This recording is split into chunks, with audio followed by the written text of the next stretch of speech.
চাকরি প্রত্যাশী বন্ধুরা, আশা করি আপনারা সবাই ভালো আছেন। তো ১৮তম শিক্ষক নিবন্ধনের যে ভাইবা রেজাল্ট এটা আসলে আপনাদের কবে দিবে? তো এখন কিন্তু ইতিমধ্যে কলেজ পর্যায়ের ভাইবা চলমান আছে। স্কুল পর্যায়ের ভাইবা আপনাদের শেষ হয়ে গেছে। তো আমি আরকি কয়েকজনের সাথে এনটিআরসি কর্মকর্তা তাদের সাথে কথা বলেছি। তারা বলেছে আপনাদের ভাইবার রেজাল্টটা ১০ তারিখের ভেতর আপনাদের ভাইবার যে রেজাল্ট দিয়ে দেবে। ১০ তারিখ আমরা ধরতে পারি ডেট। এর আগে আমি বলেছিলাম ৪ তারিখের কথা। আসলে একটু লেট হইতে পারে। সেটা লেট হইলে ৬ দিন অর্থাৎ ১০ তারিখে আপনারা আপনাদের যে চূড়ান্ত রেজাল্ট ভাইবার এটা আপনারা পেয়ে যাবেন। কারণ কি এটা আছে ডে বাই ডে তারা ভাইবার যে ধরেন আজকে কলেজের ১০০ জনের বা ৫০০ জনের ভাইবা নিল। তো সেটা তারা কম্পিউটারে ডে বাই ডে ইনক্লুড করে। অতএব আপনাদের যে রেজাল্ট এটা বিলম্বিত হওয়ার কোনো ওয়ে নাই বা কোনো কারণ নাই।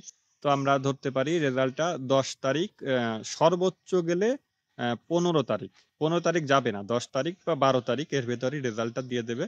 তো এই ছিল সর্বশেষ আপডেট। চাকরি সম্পর্কিত এরকম সকল তথ্য পেতে আমার চ্যানেলটি সাবস্ক্রাইব করে রাখতে পারেন। আর আমি ভিডিওটি করছি আসলে রাস্তায় দাঁড়িয়ে।